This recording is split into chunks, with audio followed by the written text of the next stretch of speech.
ਲੁਧਿਆਣਾ ਖਬਰਨਾਮਾ ਦੇਖਣ ਵਾਲੇ ਸਾਰੇ ਦਰਸ਼ਕਾਂ ਦਾ ਸਵਾਗਤ। ਮੈਂ ਰਾਜਦੀਪ ਸੁਹਾਨ ਤੇ ਖਬਰਾਂ ਵੱਲ ਵਧਣ ਤੋਂ ਪਹਿਲਾਂ ਇੱਕ ਨਜ਼ਰ ਪਾ ਲੈਂਦੇ ਹਾਂ ਮੁੱਖ ਸੁਰਖੀਆਂ ਤੇ।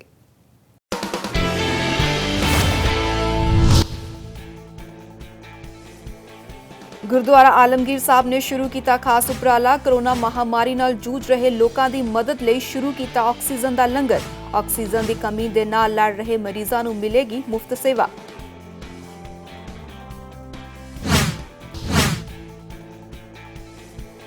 ਰਾਏਕੋਟ ਵਿਖੇ ਹਾਫ ਲਾਕਡਾਊਨ ਖਿਲਾਫ ਦੁਕਾਨਦਾਰਾਂ ਦੇ ਵੱਲੋਂ ਪ੍ਰਦਰਸ਼ਨ। ਤਲਵੰਡੀ ਗੇਟ ਅੱਗੇ ਲਗਾਇਆ ਧਰਨਾ। 2 ਵਜੇ ਤੱਕ ਦੁਕਾਨਾਂ ਖੋਲ੍ਹਣ ਦੀ ਮੰਗ ਤੇ ਅੜੇ ਨੇ ਦੁਕਾਨਦਾਰ। ਮੌਕੇ ਤੇ ਪਹੁੰਚ ਕੇ ਪੁਲਿਸ ਨੇ ਮਾਮਲਾ ਕਰਵਾਇਆ ਸ਼ਾਂਤ।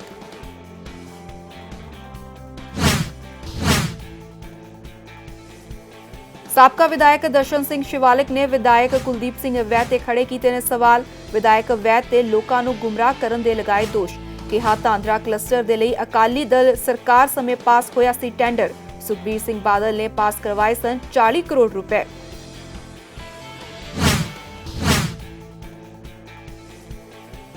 ਸ਼ਹਿਰ ਤੋਂ ਪ੍ਰਵਾਸੀ ਮਜ਼ਦੂਰਾਂ ਦਾ ਪਲਾਇਨ ਜਾਰੀ। ਮਜ਼ਦੂਰਾਂ ਦੇ ਨਾਲ ਭਰੀ ਬੱਸ ਨੂੰ ਪੁਲਿਸ ਨੇ ਰੁਕਵਾਇਆ। ਬੱਸ ਚਾਲਕ ਖਿਲਾਫ ਮਾਮਲਾ ਦਰਜ। ਭਾਜਪਾ ਆਗੂਆਂ ਨੇ ਮਾਮਲੇ ਦੇ ਵਿੱਚ ਸਖਤ ਕਾਰਵਾਈ ਦੀ ਕੀਤੀ ਮੰਗ। ਮਜ਼ਦੂਰਾਂ ਦੇ ਕਿਰਾਏ ਦੇ ਪੈਸੇ ਵਾਪਸ ਕਰਵਾਉਣ ਦੀ ਅਪੀਲ।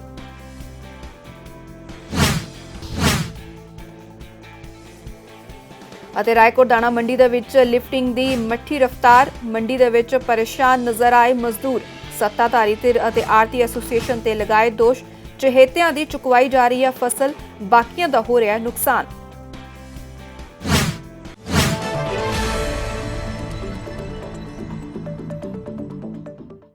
ਤੇ ਹੁਣ ਖਬਰਾਂ ਵਿਸਥਾਰ ਦੇ ਨਾਲ। ਕੋਰੋਨਾ ਵਾਇਰਸ ਨਾਲ ਜੂਝ ਰਹੇ ਲੋਕਾਂ ਦੀ ਮਦਦ ਲਈ ਹੱਥ ਅੱਗੇ ਵਧਾਉਂਦੇ ਹੋਏ ਹੁਣ ਗੁਰਦੁਆਰਾ ਸ਼੍ਰੀ ਮੰਜੀ ਸਾਹਿਬ ਆਲਮਗੀਰ ਦੇ ਵੱਲੋਂ ਆਕਸੀਜਨ ਦਾ ਲੰਗਰ ਲਗਾਉਣ ਦਾ ਐਲਾਨ ਕੀਤਾ ਗਿਆ ਹੈ। ਜਾਣਕਾਰੀ ਦਿੰਦੇ ਹੋਏ ਸ਼੍ਰੋਮਣੀ ਗੁਰਦੁਆਰਾ ਪ੍ਰਬੰਧਕ ਕਮੇਟੀ ਦੇ ਮੈਂਬਰ ਜਥੇਦਾਰ ਚਰਨ ਸਿੰਘ ਆਲਮਗੀਰ ਨੇ ਦੱਸਿਆ ਕਿ ਕੋਰੋਨਾ ਪੀੜਤ ਮਰੀਜ਼ਾਂ ਨੂੰ ਆਕਸੀਜਨ ਅਤੇ ਬੈੱਡ ਮੁਹੱਈਆ ਕਰਵਾਉਣ ਦੇ ਲਈ ਗੁਰਦੁਆਰਾ ਸਾਹਿਬ ਦੇ ਵਿੱਚ ਆਕਸੀਜਨ ਲੰਗਰ ਦੀ ਵਿਵਸਥਾ ਕੀਤੀ ਗਈ ਹੈ। ਉਹਨਾਂ ਦੱਸਿਆ ਕਿ ਲੋੜਵੰਦ ਮਰੀਜ਼ਾਂ ਦੇ ਲਈ ਕਿਸੇ ਵੀ ਸਮੇਂ ਗੁਰੂ ਘਰ ਤੋਂ ਆਕਸੀਜਨ ਦੀ ਸਹੂਲਤ ਮੁਫਤ ਅਤੇ ਕਿਸੇ ਵੀ ਸਮੇਂ ਹਾਸਲ ਕੀਤੀ ਜਾ ਸਕਦੀ ਹੈ। ਉਧਰ ਦੂਜੇ ਪਾਸੇ ਗੁਰਦੁਆਰਾ ਸਾਹਿਬ ਦੇ ਵਿੱਚ ਪਹੁੰਚ ਕੇ ਸਾਬਕਾ ਅਕਾਲੀ ਵਿਧਾਇਕ ਦਰਸ਼ਨ ਸਿੰਘ ਸ਼ਿਵਾਲਿਕ ਦੇ ਵੱਲੋਂ ਸਾਰੇ ਪ੍ਰਬੰਧਾਂ ਦਾ ਜਾਇਜ਼ਾ ਲਿਆ ਗਿਆ। ਉਹਨਾਂ ਨੇ ਦੱਸਿਆ ਕਿ ਜਲਦ ਹੀ ਬੀਬੀ ਜਗੀਰ ਕੌਰ ਇਸ ਪੂਰੇ ਆਕਸੀਜਨ ਲੰਗਰ ਦੀ ਸ਼ੁਰੂਆਤ ਕਰਨਗੇ।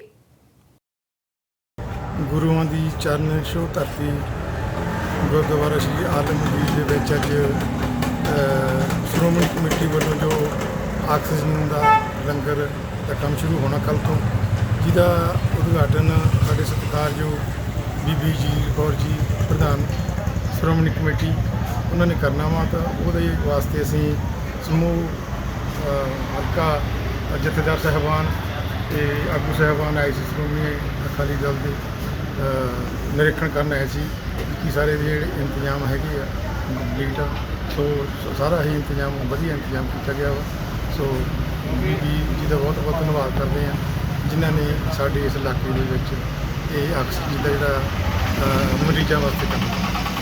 ਗੁਰਦੁਆਰਾ ਮੰਜੀ ਸਾਹਿਬ ਆਲਮਗੀਰ ਜੋ ਗੁਰੂ ਗੋਬਿੰਦ ਸਿੰਘ ਜੀ ਮਹਾਰਾਜ ਦੀ ਪਵਿੱਤਰ ਚਰਨ ਛੋਹ ਪ੍ਰਾਪਤ ਧਰਤੀ ਹੈ, ਇਸ ਧਰਤੀ ਤੇ ਇੱਕ ਬਹੁਤ ਵੱਡੀ ਜਿਹੜੀ ਸੇਵਾ ਕਰੋਨਾ ਤੋਂ ਪੀੜਤ ਜਿਹੜੇ ਮਰੀਜ਼ ਨੇ ਉਹਨਾਂ ਨੂੰ ਆਕਸੀਜਨ ਦੇਣ ਦਾ ਉਪਰਾਲਾ ਕੀਤਾ ਗਿਆ। ਇਹਦੇ ਲਈ ਬੀਬੀ ਜਗੀਰ ਕੌਰ ਜੀ ਜੋ ਸ਼੍ਰੋਮਣੀ ਗੁਰਦੁਆਰਾ ਪ੍ਰਬੰਧਕ ਕਮੇਟੀ ਦੇ ਪ੍ਰਧਾਨ ਨੇ, ਉਹਨਾਂ ਨੇ ਕਨਸੈਪਟ ਲਿਆਂਦਾ। ਅਸੀਂ ਬਹੁਤ ਬਹੁਤ ਧੰਨਵਾਦ ਕਰਦੇ ਹਾਂ। ਤੇ ਇੱਥੇ ਜੋ ਵੀ ਮਰੀਜ਼ਾਂ ਦੇ ਆਕਸੀਜਨ ਉਹਨਾਂ ਨੂੰ ਦੇਣ ਦੇ ਸੰਬੰਧ ਵਿੱਚ ਕਿਸੇ ਵੀ ਤਰ੍ਹਾਂ ਦੀ ਕੋਈ ਸੇਵਾ ਦੀ ਲੋੜ ਹੈ, ਉਹਦੇ ਲਈ ਪ੍ਰਬੰਧਕ ਸਾਹਿਬ ਇੱਥੇ ਹਾਜ਼ਰ ਨੇ। ਤੇ ਅਸੀਂ ਇੱਥੇ ਵੱਡੀ ਬਿਲਡਿੰਗ ਹੈ ਜਿਹੜੀ ਸਾਡੀ, ਇਸ ਬਿਲਡਿੰਗ ਦੇ ਵਿੱਚ ਸਾਰਾ ਅਰੇਂਜਮੈਂਟ ਕਰਤਾ ਤੇ 25 ਦੇ ਕਰੀਬ ਅਸੀਂ ਬੈੱਡ ਰੱਖ ਵੀ ਦਿੱਤੇ ਤੇ 35 ਦੇ ਕਰੀਬ ਬੈੱਡ ਅਸੀਂ ਹੋਰ ਵੀ ਪੂਰੇ ਕਰ ਦਿਆਂਗੇ। ਉਸ ਤੋਂ ਇਲਾਵਾ ਜਿਉਂ-ਜਿਉਂ ਲੋੜ ਹੋਊਗੀ ਅਸੀਂ ਲਿਆ ਕੇ ਮੌਕੇ ਤੇ ਹਾਜ਼ਰ ਕਰਾਂਗੇ। ਵਾਰ-ਵਾਰ ਸਿਟੀ ਸਕੈਨ ਅਤੇ ਐਕਸ-ਰੇ ਕਰਵਾਉਣਾ ਇਨਸਾਨੀ ਸਰੀਰ ਲਈ ਕਿੰਨਾ ਕੁ ਖਤਰਨਾਕ ਹੈ, ਇਸ ਸੰਬੰਧੀ ਜਾਣਕਾਰੀ ਦਿੱਤੀ ਹੈ ਡਾਕਟਰ ਸੀਮਾ ਕੌਸ਼ਲ ਨੇ। ਕਰੋਨਾ ਦਾ ਪ੍ਰਕੋਪ ਲਗਾਤਾਰ ਜਾਰੀ ਹੈ। ਇਸ ਕਰੋਨਾ ਦੀ ਜੰਗ ਦੇ ਵਿੱਚ ਸਭ ਤੋਂ ਅੱਗੇ ਹੋ ਕੇ ਇਹ ਸਿਹਤ ਕਰਮਚਾਰੀ ਲਗਾਤਾਰ ਲੜਾਈ ਕਰ ਰਹੇ ਨੇ, ਲੋਕਾਂ ਨੂੰ ਅਵੇਅਰ ਕਰ ਰਹੇ ਨੇ, ਲੇਕਿਨ ਪਰ ਸੋਸ਼ਲ ਮੀਡੀਆ ਤੇ ਕਈ ਵਾਰ ਇਸ ਤਰ੍ਹਾਂ ਦੀਆਂ ਗੱਲਾਂ ਸਾਹਮਣੇ ਆਉਂਦੀਆਂ ਨੇ। ਕਈ ਵਾਰ ਉਹਨਾਂ ਨੂੰ ਦੇਖ ਕੇ ਲੋਕ ਕਰੋਨਾ ਤੋਂ ਇੰਨਾ ਜ਼ਿਆਦਾ ਡਰ ਜਾਂਦੇ ਨੇ ਕਿ ਉਹ ਆਪਣੇ ਡਾਕਟਰ ਨਾਲ ਕੰਸਲਟ ਕਰਦੇ ਨੇ ਜਾਂ ਬਾਰ-ਬਾਰ ਉਹ ਆਪਣਾ ਕਿਤੇ ਸਿਟੀ ਸਕੈਨ ਕਰਾਉਣ ਨੂੰ ਜਾਂ ਐਕਸ-ਰੇ ਕਰਾਉਣ ਜਾਂਦੇ ਨੇ। ਇਹ ਕਿੰਨਾ ਕੁ ਹਾਰਮਫੁਲ ਹੋ ਸਕਦਾ, ਜਿਸ ਤਰ੍ਹਾਂ ਨਾਲ ਅਸੀਂ ਅੱਜ ਡਾਕਟਰ ਸੀਮਾ ਕੌਸ਼ਲ ਨਾਲ ਗੱਲ ਕਰਾਂਗੇ, ਉਹਨਾਂ ਨਾਲ ਗੱਲ ਕਰਾਂਗੇ ਵੀ ਜਿਹੜਾ ਸਿਟੀ ਸਕੈਨ ਆ ਜਾਂ ਐਕਸ-ਰੇ ਨੇ ਉਹ ਮਨੁੱਖੀ ਬੋਡੀ ਦੇ ਕਿੰਨੇ ਕੁ ਹਾਰਮਫੁਲ ਨੇ। ਕਿਤੇ ਇਹ ਨਾ ਹੋਵੇ ਵੀ ਕਰੋਨਾ ਤੋਂ ਤੁਸੀਂ ਬਚ ਜਾਵੋ, ਲੇਕਿਨ ਪਰ ਜਿਹੜੇ ਸਾਈਡ ਇਫੈਕਟਸ ਨੇ ਇਹ ਰੇਡੀਏਸ਼ਨਸ ਚਾਹੇ ਸਿਟੀ ਸਕੈਨ ਦੀਆਂ ਨੇ ਚਾਹੇ ਐਕਸ-ਰੇ ਦੀਆਂ ਨੇ ਨਿਕਲਦੀਆਂ ਨੇ, ਇਹਦੇ ਕਰਕੇ ਤੁਸੀਂ ਹੋਰ ਬਿਮਾਰੀਆਂ ਨੂੰ ਸੱਦਾ ਦੇ ਰਹੇ ਹੋ। ਅੱਜ ਅਸੀਂ ਗੱਲ ਕਰਾਂਗੇ ਕਰੋਨਾ ਬਾਰੇ, ਕਰੋਨਾ ਕਿੰਨਾ ਖਤਰਨਾਕ ਆ। ਇਸ ਡਾਕਟਰ ਦੀਆਂ ਗੱਲਾਂ ਸੁਣ ਕੇ ਤੁਸੀਂ ਵੀ ਜੇ ਕਰੋਨਾ ਨਾਲ ਪੀੜਤ ਹੋਗੇ ਘਰ ਬੈਠੇ ਹੀ ਠੀਕ ਹੋ ਸਕਦੇ ਹੋ। ਡਾਕਟਰ ਸਾਹਿਬ ਸਵਾਗਤ ਹੈ, ਕੀ ਕਹਿਣਾ ਸਭ ਤੋਂ ਪਹਿਲਾਂ ਤਾਂ ਸਾਰਿਆਂ ਨੂੰ ਬੈਸਟ ਵਿਸ਼ੇਸ।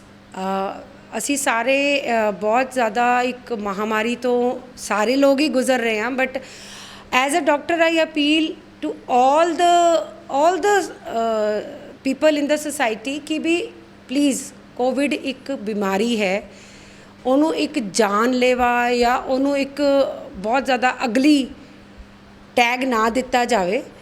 ਆਮ ਖਾਂਸੀ ਜ਼ੁਕਾਮ ਬੁਖਾਰ ਆਪਾਂ ਨੂੰ ਸਦਾ ਹੀ ਹੁੰਦਾ ਆਇਆ, ਆਪਾਂ ਠੀਕ ਵੀ ਹੁੰਦੇ ਰਹੇ, ਆਪਣੇ ਬੱਚਿਆਂ ਨੂੰ ਹਰ ਸੀਜ਼ਨ ਚੇਂਜ ਹੁੰਦਾ ਰਿਹਾ, but by this time we are creating so much panic ਕਿ ਇੱਕ ਬੜੀ ਕਾਮਨ ਸੈਂਸ ਦੀ ਗੱਲ ਹੈ। ਬੰਦਾ ਬਿਮਾਰ ਹੋਵੇ ਔਰ ਤੁਸੀਂ ਹਰ ਦੂਸਰੇ ਦਿਨ ਹਸਪੀਟਲ ਨੂੰ ਵਿਜ਼ਿਟ ਕਰ ਰਹੇ ਹੋ, ਜਿਹਦੇ 'ਚ ਆਲਰੇਡੀ ਬਿਮਾਰ ਲੋਕਾਂ ਨੇ ਹੀ ਆਉਣਾ। ਜੇ ਤੁਹਾਨੂੰ ਅੱਜ ਮੇਰੇ ਹਿਸਾਬ ਨਾਲ ਆਪਾਂ ਮੰਨ ਕੇ ਚੱਲੀਏ ਜੀ 10% ਵਾਇਰਸ ਲੋਡ ਸੀਗਾ, ਤੁਸੀਂ ਬਿਨਾਂ ਬੇਵਜ੍ਹਾ ਨਾਲ ਲੋਕਾਂ ਦੇ ਕਹਿਣ 'ਤੇ ਦੁਆਰਾ ਐਕਸ-ਰੇ ਕਰਾਉਣ ਚਲੇ ਗਏ, ਫਿਰ ਤੁਸੀਂ ਦੂਜੇ ਦਿਨ ਸਿਟੀ ਸਕੈਨ ਕਰਾਉਣ ਚਲੇ ਗਏ, ਤੀਜੇ ਦਿਨ ਤੁਸੀਂ ਹੋਰ ਵੀ ਤਾਂ ਵਾਇਰਸ ਆਪਣੇ ਅੰਦਰ ਵਾੜ ਰਹੇ ਹੋ। You are gaining more virus, you are increasing your virus load. ਤਾਂ ਬਿਮਾਰੀ ਵਧ ਹੀ ਰਹੀ ਹੈ, ਘਟੇਗੀ ਨਹੀਂ ਵਧੇਗੀ। So it is a matter of common sense. CT scan obviously CT scan ਕੀ ਹੁੰਦਾ? ਸਿਟੀ ਸਕੈਨ ਦੇ ਵਿੱਚ ਅਸੀਂ ਰੇਜ਼ ਦਿੰਦੇ ਹਾਂ, we are giving you rays and rays are always harmful. If it is not required, you should not get it. ਇਹਨਾਂ ਦਾ ਕਿੰਨਾ harmful effect ਹੈ? ਕੀ ਸਾਈਡ ਇਫੈਕਟ ਨੇ ਜਿਹੜੇ ਰੇਜ਼ ਨੇ ਜਿਹੜੇ ਜਾਂਦੀਆਂ ਨੇ? ਕੀ ਕੈਂਸਰ ਤੱਕ ਦੀ ਬਿਮਾਰੀ ਵੀ ਹੋ ਸਕਦੀ ਹੈ ਇਸ ਤਰ੍ਹਾਂ ਨਾਲ? ਨਾਰਮਲ ਐਕਸ-ਰੇ 'ਚ ਸਪੋਜ਼ ਜੇ ਆਪਾਂ 1% ਰੇਡੀਏਸ਼ਨ ਹੁੰਦੀ ਹੈ ਤਾਂ ਸਿਟੀ ਸਕੈਨ ਦੇ ਵਿੱਚ 400 ਟਾਈਮਸ ਰੇਜ਼ ਹੁੰਦੀਆਂ ਨੇ। ਓਬਵੀਅਸਲੀ ਜਿਹੜਾ ਆਪਾਂ ਨਿਊਕਲੀਅਰ ਬੰਬਸ ਹੁੰਦੇ ਆ ਉਹਦੇ 'ਚ ਕਿਉਂ ਲੋਕਾਂ ਨੇ ਕੈਂਸਰਸ ਹੋਏ ਹੁਣ ਤੱਕ ਹੁੰਦੇ ਆ ਰਹੇ ਜੈਪਨੀਜ਼ ਲੋਕਾਂ ਨੇ? ਬਿਕੋਜ਼ ਥੀਸ ਰੇਜ਼ ਵਰ harmful, those radiations were harmful. Same radiations we are taking in our body 400 times without any reason. Obviously it is going to have a very bad effect on our health. Punjab ਸਰਕਾਰ ਦੇ ਵੱਲੋਂ corona ਮਹਾਮਾਰੀ ਤੇ ਚੱਲਦੇ ਹੋਏ half lockdown ਨੂੰ ਲੈ ਕੇ ਰਾਏਕੋਟ ਸ਼ਹਿਰ ਦੇ ਵਿੱਚ ਦੁਕਾਨਦਾਰਾਂ ਵਿੱਚ ਭਾਰੀ ਰੋਸ ਪਾਇਆ ਜਾ ਰਿਹਾ ਹੈ। ਇਸ ਮੌਕੇ ਖਫਾ ਹੋਏ ਕੁਝ ਦੁਕਾਨਦਾਰਾਂ ਨੇ ਸ਼ਹਿਰ ਦੇ ਪ੍ਰਮੁੱਖ ਚੌਂਕ ਤਲਵੰਡੀ ਗੇਟ ਦੇ ਨਜ਼ਦੀਕ ਧਰਨਾ ਲਗਾ ਦਿੱਤਾ। ਇਸ ਮੌਕੇ ਗੱਲਬਾਤ ਕਰਦੇ ਹੋਏ ਧਰਨਾਕਾਰੀਆਂ ਦਾ ਕਹਿਣਾ ਹੈ ਕਿ ਸਰਕਾਰ ਨੇ ਸੂਬੇ ਦੇ ਵਿੱਚ ਅੱਧ ਅਧੂਰਾ ਲਾਕਡਾਊਨ ਲਗਾਇਆ ਹੈ, ਜਾਂ ਤਾਂ ਸਰਕਾਰ ਸੂਬੇ ਦੇ ਵਿੱਚ ਸੰਪੂਰਨ ਲਾਕਡਾਊਨ ਲਗਾਵੇ, ਨਹੀਂ ਤਾਂ ਉਹਨਾਂ ਨੂੰ 2 ਵਜੇ ਤੱਕ ਦੁਕਾਨਾਂ ਖੋਲ੍ਹਣ ਦੀ ਇਜਾਜ਼ਤ ਦਿੱਤੀ ਜਾਵੇ। ਉੱਥੇ ਮੌਕੇ ਤੇ ਪੁੱਜੇ ਥਾਣਾ ਪੁਲਿਸ ਸਿਟੀ ਰਾਏਕੋਟ ਦੇ SHO ਵਿਨੋਦ ਕੁਮਾਰ ਨੇ ਦੁਕਾਨਦਾਰਾਂ ਨੂੰ ਸਮਝਾ ਬੁਝਾ ਕੇ ਧਰਨਾ ਸਮਾਪਤ ਕਰਵਾਇਆ। ਅਸੀਂ ਇਸ ਕਰਕੇ ਕਰ ਰਹੇ ਹਾਂ ਵੀ ਅੱਧਾ ਸ਼ਹਿਰ ਬੰਦ ਹੈ, ਉਹਨਾਂ ਦੀ ਦੁਕਾਨਾਂ 'ਤੇ ਕੋਈ ਕਰੋਨਾ ਨਹੀਂ ਹੈ, ਬਾਕੀ ਜਿਹੜੀ 4 ਦੁਕਾਨਾਂ ਰਹਿੰਦੀਆਂ ਉਹਨਾਂ ਦਾ ਹੀ ਕਰੋਨਾ ਹੈ। ਕਿਹੜੀਆਂ ਦੁਕਾਨਾਂ ਖੁੱਲੀਆਂ ਬੰਦ ਨੇ? ਕੱਪੜੇ ਵਾਲੇ ਹੋਏ, ਬੂਟਾਂ ਵਾਲੇ ਹੋਏ, ਰੈਡੀਮੈਂਟ ਵਾਲੇ, ਮਨਿਆਰੀ ਵਾਲੇ ਹੋਏ, ਮਨਿਆਰੀ ਵਾਲੇ ਹੋਏ, ਕਰਿਆਨੇ ਤੇ ਕਰੋਨਾ ਨਹੀਂ ਹੈਗਾ, ਮੈਡੀਕਲ ਤੇ ਕਰੋਨਾ ਕੋਈ ਨਹੀਂ ਹੈਗਾ। ਮੈਡੀਕਲ ਤੇ ਜਾਂ ਹੋਰ ਕਿਸੇ ਦੁਕਾਨਾਂ 'ਤੇ ਕੋਈ ਕਰੋਨਾ ਨਹੀਂ ਹੈ। ਇੱਕ ਦੁਕਾਨ ਸ਼ਰਾਬ ਦੇ ਠੇਕੇ ਖੁੱਲ੍ਹੇ ਆ, ਉਹਨਾਂ 'ਤੇ ਕੋਈ ਕਰੋਨਾ ਨਹੀਂ ਹੈ, ਕਿਉਂਕਿ ਉਹ ਸਰਕਾਰ ਦੇ ਆਪਣੇ ਠੇਕੇ ਆ। ਇਸ ਲਈ ਮੈਂ ਸਾਰੇ ਵੀਰਾਂ ਨੂੰ ਬੇਨਤੀ ਕਰੂੰਗਾ ਕਿ ਕਰੋਨੇ ਨੂੰ ਥਾਮ ਨਾਲ ਰੋਕਣ ਲਈ ਆਪਣੇ ਮੂੰਹ 'ਤੇ ਮੋਬਾਈਲ ਆਪਣੇ ਮੂੰਹ 'ਤੇ ਰੱਖ। ਹੁਣ ਤੁਹਾਡੀ ਕੀ ਮੰਗ ਆ? ਮੰਗ ਕੀ ਹੈ ਤੁਹਾਡੀ? ਸਾਡੀ ਮੰਗ ਇਹ ਹੈ ਵੀ ਜਾਂ ਤਾਂ ਸਾਰਾ ਸ਼ਹਿਰ ਹੀ ਬੰਦ ਹੋਵੇ ਜਾਂ ਸਾਰਾ ਸ਼ਹਿਰ ਹੀ ਖੁੱਲ੍ਹਾ ਹੋਵੇ। ਸਾਰਾ ਖੁੱਲਾ ਹੋ ਧਰਨਾ ਲਾਇਆ, ਬਾਕੀ ਦੁਕਾਨਾਂ ਸਾਰੀਆਂ ਬੰਦ ਆ, ਸਿਰਫ ਮੈਡੀਕਲ ਕਰਿਆਨਾ ਖੋਲ ਕੇ। ਬਾਕੀਆਂ ਦੇ ਕੀ ਬੱਚੇ ਨਹੀਂ ਹੈ, ਬਾਕੀ ਜਿਹੜੇ ਲੇਬਰ ਵਾਲੇ ਆ ਉਹ ਮਾਲ ਨਹੀਂ ਜਾਊਗਾ ਤਾਂ ਉਹ ਕੰਮ ਕਿਵੇਂ ਕਰਨਗੇ? ਉਹ ਆਪਣੇ ਬੱਚਿਆਂ ਦਾ ਪਾਲਣ ਪੋਸ਼ਣ ਕਿਵੇਂ ਕਰਨਗੇ? ਅੱਛਾ, ਤੇ ਤੁਸੀਂ ਇਸ ਲਈ ਸਾਰੀਆਂ ਦੁਕਾਨਾਂ ਨੂੰ ਖੋਲ੍ਹਣ ਦਾ ਟਾਈਮ ਦਿੱਤਾ ਜਾਵੇ ਸਵੇਰੇ 9 ਤੋਂ 2 ਵਜੇ ਤੱਕ ਦਾ। ਉਦੋਂ ਬਾਅਦ ਸਾਰੀਆਂ ਦੁਕਾਨਾਂ ਇਕੱਠੀਆਂ ਬੰਦ ਕੀਤੀਆਂ ਜਾਣ। ਸਣੀ ਕਰਿਆਨਾ ਤੇ ਕੋਈ ਇਹਦੇ ਸੰਬੰਧ 'ਚ ਤੁਸੀਂ ਮੰਗ ਰੱਖੀ ਹੈ ਕਿਸੇ ਕੋਲੇ? ਕੌਣ ਤੁਹਾਨੂੰ ਮਿਲਿਆ? ਕੋਲੇ ਅਸੀਂ ਜਾ ਰਹੇ ਹਾਂ ਜੀ ਮੰਗ ਪੱਤਰ ਲੈ ਕੇ ਉਹਨਾਂ ਦੀ। ਜੇ ਉਹ ਤੁਹਾਡੀ ਮੰਗ ਨਹੀਂ ਮੰਨਦੇ ਫਿਰ ਕੀ ਹੈ? ਕੱਲ੍ਹ ਨੂੰ ਸਵੇਰੇ 9 ਵਜੇ ਅਸੀਂ ਧਰਨਾ ਦੇਵਾਂਗੇ ਸਾਰੇ ਯੂਨੀਅਨ ਵਾਲਿਆਂ ਨੂੰ। ਧੱਕਾ ਜਾਮ ਕਰਾਂਗੇ। ਕੋਰੋਨਾ ਮਹਾਮਾਰੀ ਤੋਂ ਡਰੇ ਪ੍ਰਵਾਸੀ ਮਜ਼ਦੂਰਾਂ ਦਾ ਪਲਾਇਨ ਲਗਾਤਾਰ ਜਾਰੀ ਹੈ। ਇਸ ਡਰ ਦਾ ਫਾਇਦਾ ਬਾਹਰਲੇ ਸੂਬਿਆਂ ਦੇ ਬੱਸ ਆਪਰੇਟਰ ਵੀ ਚੁੱਕ ਰਹੇ ਨੇ, ਜਿੱਥੇ ਉਹਨਾਂ ਨੇ ਮਜ਼ਦੂਰਾਂ ਤੋਂ ਮੂੰਹ ਮੰਗੇ ਪੈਸੇ ਲੈ ਕੇ ਬੱਸਾਂ ਦੇ ਵਿੱਚ ਬੈਠਣ ਦੀ ਸਮਰੱਥਾ ਤੋਂ ਜ਼ਿਆਦਾ ਲੋਕ ਬਿਠਾਏ ਹੋਏ ਨੇ। ਲੁਧਿਆਣਾ ਦੀ ਹੀ ਜਨਕਪੁਰੀ ਪੁਲਿਸ ਦੇ ਵੱਲੋਂ ਇੱਕ ਅਜਿਹੀ ਬੱਸ ਨੂੰ ਰੋਕ ਕੇ ਜਦੋਂ ਤਲਾਸ਼ੀ ਲਈ ਗਈ ਤਾਂ ਬੱਸ ਦੇ ਵਿੱਚ ਲੋੜ ਤੋਂ ਜ਼ਿਆਦਾ ਲੋਕ ਬੈਠੇ ਹੋਏ ਸਨ। ਪੁਲਿਸ ਦੇ ਵੱਲੋਂ ਬੱਸ ਚਾਲਕ ਦੇ ਖਿਲਾਫ ਮਾਮਲਾ ਦਰਜ ਕੀਤਾ ਗਿਆ। ਉੱਥੇ ਹੀ ਮੌਕੇ ਤੇ ਪਹੁੰਚ ਕੇ ਭਾਜਪਾ ਆਗੂਆਂ ਦੇ ਵੱਲੋਂ ਮਜ਼ਦੂਰਾਂ ਦੇ ਲਈ ਲੰਗਰ ਲਗਾਇਆ ਗਿਆ ਤੇ ਨਾਲ ਹੀ ਪੁਲਿਸ ਨੂੰ ਮਜ਼ਦੂਰਾਂ ਦੇ ਪੈਸੇ ਵਾਪਸ ਕਰਵਾਉਣ ਦੀ ਅਪੀਲ ਕੀਤੀ ਗਈ ਹੈ। ਅੱਧਾ ਘੰਟਾ ਪੌਣਾ ਘੰਟਾ ਮੈਨੂੰ ਪਤਾ ਚੱਲਿਆ, ਟੈਲੀਫੋਨ ਆਇਆ ਕੁਝ ਪ੍ਰਵਾਸੀ ਵੀਰਾਂ ਦਾ ਵੀ ਦੇਵੀ ਜੀ ਮੇਰੇ ਸਾਨੂੰ ਰਾਤ ਦਾ ਅਸੀਂ ਪਕੜਿਆ ਹੈ। ਐਕਚੁਅਲੀ ਮੈਂ ਐਕਚੁਅਲੀ ਕੰਮ ਚਲਾ ਗਿਆ ਔਰ ਮੈਂ ਸਵੇਰੇ ਲੁਧਿਆਣੇ ਪਹੁੰਚਿਆ। ਜਦੋਂ ਮੈਂ ਪਹੁੰਚਿਆ ਤੇ ਮੈਂ ਟੈਲੀਫੋਨ ਮੈਨੂੰ ਆਏ, ਕਹਿੰਦੇ ਵੀ ਇੱਦਾਂ ਦਾ ਕਰਕੇ ਜਨਕਪੁਰੀ ਦੇ ਵਿੱਚ ਕੋਈ ਪ੍ਰਵਾਸੀ ਸੀ ਜੀ, ਸਾਡੇ ਪੈਸੇ ਵਾਪਸ ਨਹੀਂ ਦੇ ਰਹੇ। ਔਰ ਮੈਂ ਜਦੋਂ ਉੱਥੇ ਆ ਕੇ ਦੇਖਿਆ ਜੀ, ਇਹਨਾਂ ਦੇ ਰਾਤ ਦਾ ਇਹ ਵਿਚਾਰੇ ਬਰਸਾਤ ਵਿੱਚ ਬੈਠੇ ਨੇ ਔਰ ਇਹਨਾਂ ਦਾ ਕੋਈ ਵੀ ਬੰਦਾ ਇਹਨਾਂ ਦਾ ਕੋਈ ਵੀ ਸੁੱਧ ਬੁੱਧ ਨਹੀਂ ਲੈਣ ਆਇਆ। ਬਰਸਾਤ ਦੇ ਵਿੱਚ ਛੋਟੇ ਬੱਚੇ ਨੇ ਜਿਹੜੇ ਬਰਸਾਤ ਵਿੱਚ ਬੈਠੇ ਨੇ।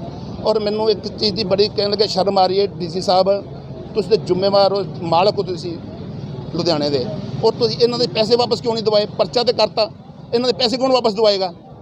ਇਹ ਜਿਹੜੇ ਠੱਗੀਆਂ ਲੋਕ ਕਰ ਰਹੇ ਨੇ ਟਰਾਂਸਪੋਰਟ ਵਾਲੇ, ਇਹਨਾਂ ਕੋਲ ਪੈਸੇ ਵਾਪਸ ਦਵਾਏ ਜਾਣ, ਨਹੀਂ ਤਾਂ ਭਾਰਤੀ ਜਨਤਾ ਪਾਰਟੀ ਦਾ ਇੱਕ ਵਰਕਰ ਘਰ ਨਹੀਂ ਬੈਠੇਗਾ। ਇਹ ਜਿਹੜਾ ਮੇਰੇ ਪ੍ਰਵਾਸੀ ਵੀਰਾਂ ਦੇ ਨਾਲ ਧੱਕਾ ਹੋ ਰਿਹਾ, ਇਹ ਮੈਂ ਧੱਕਾ ਬਰਦਾਸ਼ਤ ਨਹੀਂ ਕਰਾਂਗਾ। हर वेले क्या नाम है आपका और क्या दिक्कत आई? मेरा नाम है राम प्रसाद। सर, हमारे फादर जी का डेथ हो गया है। हमने टिकट पहले कराया था तो हमको इमरजेंसी में जाना था घर। हमने बस वाले से लिया, हमसे 1600 रुपया किराया लिया। हमारी फैमिली है, हम घर जा रहे थे, हमको बैठा तो दिया कि सीट देंगे, एक सीट पे 4 बंदे को बैठा दिया और 4:30 बजे सर आए, यहाँ बस पकड़ा गया। हम लोग इतने परेशानी में हैं सर कि क्या कहें। क्या कल रात आंधी तूफान हर एक चीज जी क्या सर, सुविधा मिला के आगे? क्योंकि कुछ भी नहीं सर, बस यहीं पड़े हुए हैं सर। सुविधा क्या कोई नहीं। पुलिस वाले ने आधार कार्ड लिया है, साइन करवाया, नाम नोट किया, उसके बाद बोलता जाओ। ਉਧਰ ਧਾਂਦਰਾ ਕਲਸਟਰ ਬਣਾਉਣ ਨੂੰ ਲੈ ਕੇ ਸ਼੍ਰੋਮਣੀ ਅਕਾਲੀ ਦਲ ਦੇ ਸਾਬਕਾ ਵਿਧਾਇਕ ਦਰਸ਼ਨ ਸਿੰਘ ਸ਼ਿਵਾਲਿਕ ਨੇ ਮੌਜੂਦਾ ਕਾਂਗਰਸੀ ਵਿਧਾਇਕ ਕੁਲਦੀਪ ਸਿੰਘ ਅਵੈਧ ਤੇ ਹਲਕੇ ਦੇ ਲੋਕਾਂ ਨੂੰ ਗੁੰਮਰਾਹ ਕਰਨ ਦੇ ਇਲਜ਼ਾਮ ਲਗਾਏ ਨੇ। ਸਾਬਕਾ ਵਿਧਾਇਕ ਸ਼ਿਵਾਲਿਕ ਨੇ ਮੀਡੀਆ ਦੇ ਨਾਲ ਗੱਲਬਾਤ ਕਰਦੇ ਹੋਏ ਕਿਹਾ ਕਿ ਵਿਧਾਇਕ ਵੈਦ ਇਹ ਦਾਅਵਾ ਕਰ ਰਹੇ ਨੇ ਕਿ ਧਾਂਦਰਾ ਕਲਸਟਰ ਉਹਨਾਂ ਦੇ ਵੱਲੋਂ ਪਾਸ ਕਰਵਾਇਆ ਗਿਆ ਤੇ ਵਿਕਾਸ ਕਾਰਜਾਂ ਲਈ ਪੈਸਾ ਵੀ ਉਹਨਾਂ ਦੇ ਯਤਨਾਂ ਦੇ ਸਦਕਾ ਮਿਲਿਆ ਹੈ। ਉਹਨਾਂ ਕਿਹਾ ਕਿ ਵਿਧਾਇਕ ਵੈਦ ਝੂਠ ਬੋਲ ਰਹੇ ਨੇ, ਜਦਕਿ ਕਲਸਟਰ ਦੇ ਲਈ ਟੈਂਡਰ 2016 ਦੇ ਵਿੱਚ ਅਕਾਲੀ ਦਲ ਸਰਕਾਰ ਦੇ ਦੌਰਾਨ ਪਾਸ ਕੀਤਾ ਗਿਆ ਸੀ ਅਤੇ ਪਾਰਟੀ ਪ੍ਰਧਾਨ ਸੁਖਬੀਰ ਸਿੰਘ ਬਾਦਲ ਦੇ ਵੱਲੋਂ ਵਿਕਾਸ ਕਾਰਜਾਂ ਲਈ 40 ਕਰੋੜ ਰੁਪਏ ਪਾਸ ਕਰਵਾਏ ਗਏ ਸਨ। ਸਾਬਕਾ ਵਿਧਾਇਕ ਸ਼ਿਵਾਲਿਕ ਨੇ ਮੌਜੂਦਾ ਵਿਧਾਇਕ ਕੁਲਦੀਪ ਸਿੰਘ ਅਵੈਧ ਤੇ ਕਈ ਸਵਾਲ ਵੀ ਖੜੇ ਕੀਤੇ ਨੇ ਅਤੇ ਵਿਕਾਸ ਕਾਰਜਾਂ ਲਈ ਖਰਚੇ ਪੈਸਿਆਂ ਦਾ ਬਿਊਰਾ ਮੰਗਿਆ ਹੈ। ਮੈਂ ਇਹ ਗੱਲ ਇਸ ਕਰਕੇ ਕਰ ਰਿਹਾ ਹਾਂ ਕਿ ਸੋਸ਼ਲ ਮੀਡੀਆ ਉੱਤੇ ਕੁਲਦੀਪ ਸਿੰਘ ਵੈਦ ਵਿਧਾਇਕ ਹਲਕਾ ਗਿੱਲ ਉਹ ਝੂਠੀ ਗੱਲ ਕਰਕੇ ਲੋਕਾਂ ਨੂੰ ਗੁੰਮਰਾਹ ਕਰ ਰਿਹਾ ਵਾ ਕਿ ਧਾਂਦਰਾ ਕਲਸਟਰ ਜਿਹੜਾ ਹੈਗਾ ਵੀ ਉਹ ਮੈਂ ਪਾਸ ਕਰਵਾਇਆ ਵਾ, ਜਦ ਕਿ ਇਹ ਕਲਸਟਰ 16 ਦੇ ਵਿੱਚ ਪਾਸ ਹੋਇਆ ਸੀ ਸ਼੍ਰੋਮਣੀ ਅਕਾਲੀ ਦਲ ਦੀ ਸਰਕਾਰ ਦੇ ਵਿੱਚ। ਇਸ ਕਲਸਟਰ ਨੂੰ ਪਾਸ ਕਰਾਉਣ ਵਾਸਤੇ ਮੈਚਿੰਗ ਗ੍ਰਾਂਟ ਹੁੰਦੀ ਹੈ, 30-70 ਦੀ ਰੇਸ਼ੋ ਹੁੰਦੀ ਹੈ। ਇਹ 40 ਕਰੋੜ ਰੁਪਈਆ ਸਰਦਾਰ ਸੁਖਬੀਰ ਸਿੰਘ ਜੀ ਬਾਦਲ ਜੀ ਡਿਪਟੀ ਸੀਐਮ ਪੰਜਾਬ ਨੇ ਪੁੱਡਾ ਦੇ ਵਿੱਚੋਂ ਇਸ ਇਲਾਕੇ ਦੇ ਵਿੱਚ ਖਰਚ ਕਰਾਇਆ। ਤਾਂ ਉਸ ਤੋਂ ਬਾਅਦ ਇਹ ਜਿਹੜਾ ਸੀਗਾ ਕਲਸਟਰ ਪਾਸ ਹੋ ਕੇ ਆਇਆ ਵਾ ਜੀ। ਕੁਲਦੀਪ ਸਿੰਘ ਵੈਦ ਬਿਆਨ ਦਿੰਦਾ ਵਾ ਮੀਡੀਆ ਦੇ ਵਿੱਚ ਕਿ ਮੈਂ ਹਲਕੇ ਦੀ ਨੁਹਾਰ ਬਦਲ ਦੇਣੀ ਆ, ਅਤੇ ਮੈਂ ਅੱਜ ਉਹਨਾਂ ਨੂੰ ਇਹ ਪੁੱਛਣਾ ਚਾਹੁੰਦਾ ਵੀ 4 ਸਾਲਾਂ ਦੇ ਵਿੱਚ ਉਹਨਾਂ ਨੇ ਪੰਜਾਬ ਸਰਕਾਰ ਦੇ ਖਾਤੇ ਦੇ ਵਿੱਚੋਂ ਹਲਕੇ ਵਿੱਚ ਕਿੰਨੇ ਪੈਸੇ ਕਰਾਏ ਆ, ਇਸ ਗੱਲ ਦਾ ਜਵਾਬ ਦੇ ਦੇਣ। ਅਗਰ ਕਲਸਟਰ ਨੂੰ ਕੁਲਦੀਪ ਸਿੰਘ ਵੈਦ ਇਹ ਸਾਬਤ ਕਰ ਦੇਵੇ ਵੀ ਉਹਨੇ ਪਾਸ ਕਰਵਾਇਆ ਤਾਂ ਮੈਂ ਰਾਜਨੀਤੀ ਛੱਡ ਦਾਂਗਾ ਜੀ। ਰੈਕੋਰਡ ਦਾਣਾ ਮੰਡੀ ਦੇ ਵਿੱਚ ਖਰੀਦ ਏਜੰਸੀਆਂ ਦੇ ਵੱਲੋਂ ਖਰੀਦੀ ਗਈ ਕਣਕ ਦੀ ਲਿਫਟਿੰਗ ਦੀ ਮੱਠੀ ਰਫ਼ਤਾਰ ਤੋਂ ਮੰਡੀ ਦੇ ਮਜ਼ਦੂਰ ਕਾਫੀ ਪਰੇਸ਼ਾਨ ਨਜ਼ਰ ਆ ਰਹੇ ਨੇ। ਜਦੋਂ ਕੁਝ ਮਜ਼ਦੂਰਾਂ ਦੇ ਨਾਲ ਗੱਲਬਾਤ ਕੀਤੀ ਗਈ ਤਾਂ ਉਹਨਾਂ ਨੇ ਸੱਤਾਧਾਰੀ ਧਿਰ ਤੇ ਦੋਸ਼ ਲਗਾਉਂਦੇ ਹੋਏ ਕਿਹਾ ਕਿ ਸੱਤਾਧਾਰੀ ਧਿਰ ਦੇ ਚਹੇਤਿਆਂ ਦੀ ਫਸਲ ਦੀ ਲਿਫਟਿੰਗ ਜਲਦ ਹੋ ਜਾਂਦੀ ਹੈ, ਉੱਥੇ ਹੀ ਬਾਕੀ ਆੜ੍ਹਤੀਆਂ ਦੀ ਫਸਲ ਵੱਲ ਕੋਈ ਧਿਆਨ ਨਹੀਂ ਦਿੱਤਾ ਜਾਂਦਾ। ਉੱਥੇ ਹੀ ਖਰੀਦ ਏਜੰਸੀਆਂ ਮਾਲ ਦੀ ਚੁਕਵਾਈ ਲਈ ਆਪਣੀ ਕੋਈ ਜ਼ਿੰਮੇਵਾਰੀ ਨਹੀਂ ਨਿਭਾ ਰਹੀਆਂ। ਉਧਰ ਜਦੋਂ ਇਸ ਸੰਬੰਧੀ ਰਾਏਕੋਟ ਦਾਣਾ ਮੰਡੀ ਦੇ ਆੜ੍ਹਤੀ ਐਸੋਸੀਏਸ਼ਨ ਦੇ ਪ੍ਰਧਾਨ ਵਿਨੋਦ ਕਤਿਆਲ ਦੇ ਨਾਲ ਗੱਲ ਕਰਨ ਦੀ ਕੋਸ਼ਿਸ਼ ਕੀਤੀ ਗਈ ਤਾਂ ਉਹਨਾਂ ਨੇ ਕੈਮਰੇ ਤੇ ਕੁਝ ਵੀ ਕਹਿਣ ਤੋਂ ਇਨਕਾਰ ਕਰ ਦਿੱਤਾ। ਕੀ ਨਾਮ ਤੁਹਾਡਾ? ਰਸਵੀਰ ਸਿੰਘ। ਕੀ ਕੰਮ ਕਰਦੇ ਹੋ? ਦਾਣਾ ਮੰਡੀ ਰਾਏਕੋਟ ਵਿੱਚ ਲੇਬਰ ਦਾ ਕੰਮ ਕਰਦਾ। ਤੇ ਲਿਫਟਿੰਗ ਦਾ ਕੰਮ ਕਿਵੇਂ ਆ? ਲਿਫਟਨ ਦਾ ਕੰਮ ਬਹੁਤ ਬੁਰਾ ਹਾਲ ਆ। ਅੱਛਾ। ਇੱਥੇ ਜੋ ਗੱਡੀਆਂ ਨੇ, ਜੋ ਕਾਂਗਰਸ ਪਾਰਟੀ ਸੱਤਾਧਾਰੀ ਆ ਉਹਦੇ ਜਿਹੜੇ ਚਹੇਤੇ ਆ ਉਹਨਾਂ ਨੂੰ ਗੱਡੀਆਂ ਮਿਲਦੀਆਂ ਨੇ, ਡੰਡੇ ਦੇ ਜ਼ੋਰ ਤੇ ਉਹ ਗੱਡੀਆਂ ਲੈ ਕੇ ਆਉਂਦੇ ਆ। ਉਹਨਾਂ ਦੇ ਆਪਦੇ ਫੜ ਸਾਰਿਆਂ ਦੇ ਖਾਲੀ ਆ। ਬਾਕੀ ਲੇਬਰ ਦਾ ਕੰਮ ਪਹਿਲੇ ਹੀ ਨਹੀਂ ਠੀਕ ਚੱਲਿਆ। ਠੀਕ ਆ, ਹੁਣ ਲੇਬਰ ਦਾ ਕੋਈ ਲੇਬਰ ਨਾ ਬਣਨ ਕਰਕੇ 2500 ਰੁਪਇਆ ਕਿਰਾਇਆ ਖਰਚ ਕੇ ਆਏ ਆ। 2500 ਖਰਚ ਕੇ ਹੁਣ ਜਾਣਾ ਉਹਨਾਂ ਨੇ। ਲੇਬਰ ਦੇ ਵੀ ਪੱਲੇ ਕੁਛ ਨਹੀਂ ਪੈ ਰਿਹਾ। 10 ਦਿਨਾਂ ਦਾ ਕੰਮ ਸੀਗਾ ਜਿਹੜਾ ਹੁਣ ਉਹਨੂੰ ਮਹੀਨਾ ਹੋ ਚੱਲਿਆ ਕੰਮ ਚੱਲਦੇ ਨੂੰ। ਅੱਛਾ। ਹਾਂਜੀ। ਨਹੀਂ ਹੁਣ ਕੀ ਕਹਿੰਦੇ ਨੇ, ਗੱਡੀਆਂ ਕੀ ਤੋਂ ਮੰਗਦੇ ਹੋ, ਉਹ ਕੀ ਜਵਾਬ ਦਿੰਦੇ ਆ? ਗੱਡੀਆਂ ਦੇਣ ਦਾ ਕੰਮ ਜਿਹੜਾ ਏਜੰਸੀ ਦਾ ਹੁੰਦਾ, ਜੋ ਲੇਬਰ ਨੇ ਗੱਡੀਆਂ ਭਰਨੀਆਂ ਨੇ ਏਜੰਸੀ ਥਰੂ ਭਰਨੀਆਂ ਨੇ। ਪਰ ਰਾਏਕੋਟ ਮੰਡੀ ਦੇ ਵਿੱਚ ਪਾਰਟੀਬਾਜ਼ੀ ਆ ਜਿਹੜੀ, ਉਹ ਆਪਣੀਆਂ ਗੱਡੀਆਂ ਆਪਦੀ ਵਿੱਚ ਹਿੱਤਿਆਂ ਨੂੰ ਦਿੰਦੇ ਆ, ਕਿਸੇ ਹੋਰ ਨੂੰ ਗੱਡੀ ਨਹੀਂ ਦਿੰਦੇ ਹੈਗੇ। ਸੂਬਾ ਸਰਕਾਰ ਵੱਲੋਂ ਕੋਰੋਨਾ ਮਹਾਮਾਰੀ ਨੂੰ ਧਿਆਨ ਦੇ ਵਿੱਚ ਰੱਖਦੇ ਹੋਏ ਜੋ ਮਿਨੀ ਲਾਕਡਾਊਨ ਲਗਾਇਆ ਗਿਆ ਹੈ ਅਤੇ ਇਸ ਦੇ ਗਰੀਬ ਮਜ਼ਦੂਰ ਵਰਗ ਤੇ ਪੈਣ ਵਾਲੇ ਪ੍ਰਭਾਵਾਂ ਦੇ ਬਾਰੇ ਬੋਲਦੇ ਹੋਏ ਸਮਾਜ ਸੇਵੀ ਐਲਬਰਟ ਦੂਆ ਨੇ ਸੂਬਾ ਤੇ ਕੇਂਦਰ ਸਰਕਾਰ ਨੂੰ ਜਿੱਥੇ ਅਪੀਲ ਕੀਤੀ ਹੈ ਕਿ ਇਸ ਲਾਕਡਾਊਨ ਦੇ ਦੌਰਾਨ ਗਰੀਬ ਮਜ਼ਦੂਰ ਵਰਗ ਦੀ ਆਰਥਿਕ ਤੌਰ ਤੇ ਮਦਦ ਕੀਤੀ ਜਾਵੇ ਤਾਂ ਜੋ ਉਹਨਾਂ ਨੂੰ ਰੋਜ਼ੀ ਰੋਟੀ ਤੋਂ ਬੇਜ਼ਾਰ ਨਾ ਹੋਣਾ ਪਵੇ। ਉੱਥੇ ਖੇਤੀ ਕਾਨੂੰਨਾਂ ਨੂੰ ਰੱਦ ਕਰਵਾਉਣ ਦੇ ਲਈ ਦਿੱਲੀ ਬਾਰਡਰਾਂ ਤੇ ਬੈਠੇ ਕਿਸਾਨ ਭਰਾਵਾਂ ਦੀ ਮਦਦ ਕਰਨ ਦੀ ਵੀ ਅਪੀਲ ਕੀਤੀ ਗਈ ਹੈ।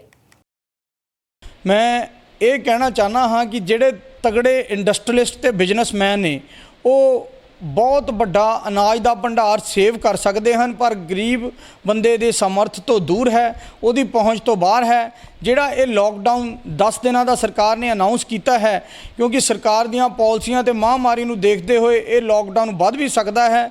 ਇਸੇ ਕਰਕੇ ਮੈਂ ਸਰਕਾਰਾਂ ਨੂੰ ਤਾਕੀਦ ਕਰਦਾ ਹਾਂ, ਪੰਜਾਬ ਸਰਕਾਰ ਨੂੰ ਤਾਕੀਦ ਕਰਦਾ ਹਾਂ ਕਿ ਉਹ ਗਰੀਬ ਲੋਕਾਂ ਨੂੰ, ਮਿਡਲ ਕਲਾਸ ਲੋਕਾਂ ਨੂੰ ਉਹਨਾਂ ਦੀਆਂ ਜੋ ਰੋਜ਼ ਡੇਲੀ ਨੀਡਸ ਨੇ, ਡੇਲੀ ਐਸੈਂਸ਼ੀਅਲਸ ਨੇ, ਉਹਨਾਂ ਨੂੰ ਪ੍ਰੋਵਾਈਡ ਕਰਨ, ਜਿਸ ਦੇ ਵਿੱਚ ਉਹ 2-2 ਮਹੀਨੇ ਦਾ ਕਮ ਸੇ ਕਮ ਉਹਨਾਂ ਨੂੰ ਰਾਸ਼ਨ ਅਤੇ 6000 ਰੁਪਏ ਮਹੀਨਾ ਉਹਨਾਂ ਨੂੰ ਪ੍ਰੋਵਾਈਡ ਕਰਨ, ਜਿਹਦੇ ਨਾਲ ਉਹ ਇਹ ਮਹਾਮਾਰੀ ਤੋਂ ਤਾਂ ਬਚਣ ਨਾਲ ਭੁੱਖਮਰੀ ਤੋਂ ਵੀ ਬਚਣ।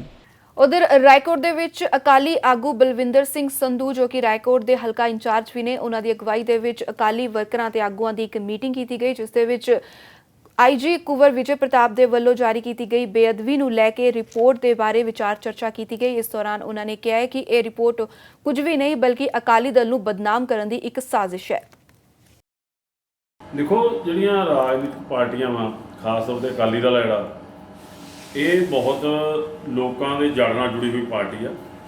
ਕੋਈ ਵੀ ਸਾਨੂੰ ਜਿਹੜੀ ਚੁਣੌਤੀ ਆਉਂਦੀ ਆ, ਸਾਡੇ ਸਾਹਮਣੇ ਕੋਈ ਫੈਸਲੇ ਆਉਂਦੇ ਆ ਜਾਂ ਸਾਨੂੰ ਤੇ ਕਿਸੇ ਤਰ੍ਹਾਂ ਦਾ ਕੋਈ ਹੱਲਾ ਆਉਂਦਾ, ਉਸ ਦੇ ਬਾਰੇ ਜਿਹੜੀ ਸਾਡੀ ਸੀਨੀਅਰ ਲੀਡਰਸ਼ਿਪ ਆ, ਉਸ ਦੇ ਬਾਰੇ 'ਚ ਪੜਚੋਲ ਕਰਨ ਵਾਸਤੇ ਜਿਹੜੀ ਆ ਉਹ ਅੱਗੇ ਹੁਕਮ ਲਾਉਂਦੀ ਆ। ਸੋ ਮੈਂ ਕਿ ਜ਼ਿਲ੍ਹੇ ਦਾ ਸੇਵਾਦਾਰ ਹੋਣ ਦੇ ਨਾਤੇ ਅੱਜ ਰਾਏਕੋਟ ਦੇ ਸਾਡੇ ਸੀਨੀਅਰ ਜਿੰਨੇ ਆਗੂ ਸਾਹਿਬਾਨ, ਸਰਕਲ ਪ੍ਰਧਾਨ, ਉਹਨਾਂ ਦੇ ਨਾਲ ਅੱਜ ਇਹ ਵਿਚਾਰ ਵਟਾਂਦਰਾ ਕੀਤਾ ਗਿਆ ਕਿ ਜੋ ਕੁਝ ਪਿਛਲੇ ਸਮੇਂ ਦੇ ਵਿੱਚ ਹਾਲਾਤ ਬਣੇ ਨੇ ਇਹਨਾਂ ਦਿਨਾਂ ਦੇ ਵਿੱਚ, ਖਾਸ ਤੌਰ ਤੇ ਜਿਹੜੀ ਕੁੰਵਰ ਵਿਜੇ ਪ੍ਰਤਾਪ ਦੀ ਸਿੱਟ ਤੇ ਹਾਈ ਕੋਰਟ ਦਾ ਫੈਸਲਾ, ਉਸ ਤੋਂ ਬਾਅਦ ਉਪਜੇ ਹਾਲਾਤ ਤੇ ਜਿਹੜੀਆਂ ਕਾਂਗਰਸ ਤੇ ਆਮ ਆਦਮੀ ਦੇ ਬਾਰੇ 'ਚ ਲੋਕਾਂ ਦੇ ਮਨ 'ਚ ਉੱਭਰੇ ਜਿਹੜੇ ਸ਼ੰਕੇ ਆ, ਕਿਉਂਕਿ ਇਹ ਗੱਲ ਸਾਹਮਣੇ ਆਈ ਆ, ਜਿਹੜੀ ਖੁੱਲ੍ਹ ਕੇ ਸਾਹਮਣੇ ਆਈ ਆ ਇਸ ਹਾਈ ਕੋਰਟ ਦੇ ਫੈਸਲੇ ਤੋਂ ਬਾਅਦ।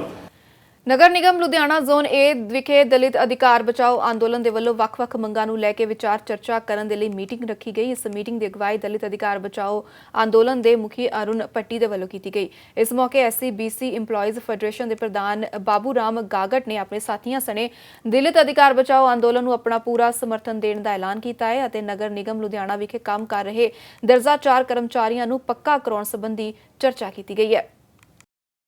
ਅੱਜ ਜਿਹੜਾ ਇਹ ਜੂਨ ਕਾਰਪੋਰੇਸ਼ਨ ਦਾ ਇੱਥੇ ਆਪਣੇ ਅਰੁਣ ਭੱਟੀ ਦਾ ਦਫ਼ਤਰ, ਆਪਣੇ ਨਾਰੀਆ ਸਾਹਿਬ, ਬਰਿੰਦਰ ਗਾਗੜ ਨਾਲ ਦਫ਼ਤਰ ਆ, ਬਰਿੰਦਰ ਗਾਗੜ ਦਾ ਸਾਡੇ ਭਰਾ ਦਾ ਵੱਡੇ ਦਾ ਹੰਸਰਾਜ ਗਾਗੜ ਜੀ ਹੁੰਦੇ ਸੀਗੇ, ਉਹਨਾਂ ਦਾ ਨਾਂ ਚੱਲਦਾ ਸੀ ਕਿਸੇ ਟਾਈਮ ਇੱਥੇ, ਤੇ ਅੱਜ ਸਾਡਾ ਭਤੀਜਾ ਜਿਹੜਾ ਬਰਿੰਦਰ ਗਾਗੜ ਉਹਨੇ ਦਫ਼ਤਰ ਸੰਭਿਆ, ਚੰਗੀ ਮੂਵਮੈਂਟ ਚਲਾ ਰਹੇ ਆ। ਔਰ ਮੇਰੇ ਕੰਨਿਓ ਜਿਹੜੇ ਅੱਜ ਮੈਨੂੰ ਇਹਨਾਂ ਨੇ ਬੁਲਾਇਆ ਸਮਰਥਨ ਲਈ, ਮੈਂ ਆਪਣਾ ਸਮਰਥਨ ਆਪਣੇ ਕੰਨਿਓ ਦਿੰਦਾ। SC-BC ਫੈਡਰੇਸ਼ਨ ਕੰਨਿਓ ਮੈਂ ਇਹਨਾਂ ਨਾਲ ਆ, ਅਰੁਣ ਭੱਟੀ ਨਾਲ, ਜਿੱਥੇ ਸਾਡੀ ਲੋੜ ਹੋਊਗੀ ਉੱਥੇ ਖੜਾਂਗੇ। ਜਿਹੜੇ ਕਾਰਪੋਰੇਸ਼ਨ ਦੇ ਵਿੱਚ ਕੰਮ ਰੁਕੇ ਆ ਉਹ ਕਰਾਵਾਂਗੇ। 10 ਕੇਸ ਰੁਕੇ ਆ, ਜਿਵੇਂ ਸਾਡੇ ਕੱਚੇ ਪੱਕੇ ਮੁਲਾਜ਼ਮ ਉਹ ਪੱਕੇ ਕਰਾਵਾਂਗੇ, ਸਾਥ ਇਹਨਾਂ ਦੇ ਨਾਲ ਰਲ ਕੇ ਦੇਵਾਂਗਾ। ਅੱਜ ਦੀ ਇੱਕ ਮੀਟਿੰਗ ਦਲਿਤ ਅਧਿਕਾਰ ਬਚਾਓ ਅੰਦੋਲਨ ਵੱਲੋਂ ਜੋਨ ਏ ਨਗਰ ਨਿਗਮ ਵਿਖੇ ਦਫ਼ਤਰ ਦੇ ਵਿੱਚ ਰੱਖੀ ਗਈ ਹੈ ਤੇ ਜਿਹਦੇ ਵਿੱਚ ਬਾਊ ਰਾਮ ਗਾਗੜ ਜੀ ਜਿਹੜੇ ਸਮਾਜ ਦੇ ਸੀਨੀਅਰ ਆਗੂ ਹੈ ਇਹਨਾਂ ਨੇ ਸ਼ਾਮਲ ਹੋ ਕੇ ਮੂਵਮੈਂਟ ਦੇ ਵਿੱਚ ਮੂਵਮੈਂਟ ਦਾ ਮਾਨ ਸਨਮਾਨ ਵਧਾਇਆ ਵਾ ਤੇ ਸਾਨੂੰ ਵਿਸ਼ਵਾਸ ਦਿਵਾਇਆ ਵਾ ਕਿ ਅਸੀਂ ਇਸ ਮੂਵਮੈਂਟ ਦੇ ਵਿੱਚ ਵੱਧ ਚੜ੍ਹ ਕੇ ਕੰਮ ਕਰਾਂਗੇ ਤੇ ਆਉਣ ਵਾਲੇ ਸਮੇਂ ਦੇ ਵਿੱਚ ਜਿਹੜੀ ਦਲਿਤ ਸਮਾਜ ਨੂੰ ਜਿਹੜੀ ਮੁਸ਼ਕਲਾਂ ਆ ਰਹੀਆਂ ਕਾਰਪੋਰੇਸ਼ਨ ਦੇ ਵਿੱਚ ਵੀ ਜਿਹੜੇ ਸਾਡੇ ਮੁਲਾਜ਼ਮਾਂ ਨੂੰ ਡਰਾਇਆ ਧਮਕਾਇਆ ਜਾ ਰਿਹਾ ਵਾ ਉਹ ਅਸੀਂ ਨਾਲ ਲੜ ਕੇ ਲੜਾਈ ਲੜਾਂਗੇ ਤੇ ਸਾਨੂੰ ਵਿਸ਼ਵਾਸ ਦਿਵਾ ਕੇ ਇਹਨਾਂ ਨੇ ਸਾਡੀ ਮੂਵਮੈਂਟ ਦਾ ਮਾਨ ਸਨਮਾਨ ਵਧਾਇਆ ਵਾ ਤੇ ਅਸੀਂ ਹੋਰ ਵੀ ਜਿਹੜੇ ਸਾਡੇ ਕਾਰਪੋਰੇਸ਼ਨ ਦੇ ਵਿੱਚ ਮੁਲਾਜ਼ਮ ਹੈ ਮੈਂ ਉਹਨਾਂ ਨੂੰ ਅੱਜ ਇੱਕ ਬੇਨਤੀ ਕਰਨਾ ਚਾਹੁੰਦਾ ਵੀ ਹੁਣ ਸਾਰੇ ਸਾਥੀ ਜਿਹੜੇ ਆਗੂ ਹੈ ਉਹ ਜੁੜ ਗਏ ਹੋਏ ਤੁਹਾਡੀ ਲੜਾਈ ਲੜਨ ਲਈ ਬਸ ਹੁਣ ਤੁਹਾਡੀ ਹੀ ਜ਼ਰੂਰਤ ਹੈਗੀ ਹੈ। ਮੈਂ ਉਹਨਾਂ ਸਾਰੇ ਸਾਥੀਆਂ ਨੂੰ ਕਹਿਣਾ ਚਾਹੁੰਦਾ ਵੀ ਡਰਨ ਦੀ ਲੋੜ ਨਹੀਂ ਹੈ। ਜਿਹੜੇ ਸੈਂਟਰੀ ਜਾਂ ਜਿਹੜੇ ਨੰਬਰਦਾਰ ਤੁਹਾਨੂੰ ਡਰਾਉਂਦੇ ਆ ਜਾਂ ਜਿਹੜੇ ਕਾਰਪੋਰੇਸ਼ਨ ਦੇ ਵਿੱਚ ਹੋਰ ਅਫਸਰ ਤੁਹਾਨੂੰ ਡਰਾਉਂਦੇ ਆ ਇਹਨਾਂ ਤੋਂ ਡਰਨ ਦੀ ਲੋੜ ਨਹੀਂ ਹੈ ਦੋਸਤੋ। ਲੁਧਿਆਣਾ ਦੀ ਹੋਲਸੇਲ ਸਬਜ਼ੀ ਮੰਡੀ ਦੇ ਵਿੱਚ ਸਬਜ਼ੀਆਂ ਲਿਜਾਉਣ ਅਤੇ ਢੋ ਢੁਆਈ ਕਰਨ ਵਾਲੇ ਵਾਹਨਾਂ ਦੇ ਚਾਲਕਾਂ ਲਈ ਈ ਰਿਕਸ਼ਾ ਚਾਲਕਾਂ ਤੋਂ ਪਰੇਸ਼ਾਨੀ ਨਜ਼ਰ ਆ ਰਹੀ ਹੈ। ਮੌਕੇ ਤੇ ਮੌਜੂਦ ਵਾਹਨ ਚਾਲਕਾਂ ਨੇ ਇਲਜ਼ਾਮ ਲਗਾਉਂਦੇ ਹੋਏ ਕਿਹਾ ਕਿ ਉਹਨਾਂ ਨੂੰ ਮਾਲ ਦੀ ਢੋ ਢੁਆਈ ਲਈ ਵਰਤਿਆ ਜਾਂਦਾ ਹੈ ਪਰ ਸਵੇਰ ਤੋਂ ਸ਼ਾਮ ਤੱਕ ਉਹ ਬਿਨਾਂ ਕੰਮ ਕਰੇ ਘਰਾਂ ਨੂੰ ਵਾਪਸ ਚਲੇ ਜਾਂਦੇ ਨੇ ਜਦਕਿ ਈ ਰਿਕਸ਼ਾ ਚਾਲਕ ਘੱਟ ਮਜ਼ਦੂਰੀ ਲੈ ਕੇ ਉੱਥੇ ਕੰਮ ਕਰ ਰਹੇ ਨੇ ਜਿਸ ਦੇ ਨਾਲ ਉਹਨਾਂ ਦੇ ਕੰਮ ਤੇ ਬੁਰਾ ਅਸਰ ਪੈ ਰਿਹਾ ਹੈ ਅਤੇ ਉੱਪਰੋਂ ਪੁਲਿਸ ਵੀ ਉਹਨਾਂ ਦੇ ਨਾਲ ਧੱਕੇਸ਼ਾਹੀ ਕਰ ਰਹੀ ਹੈ।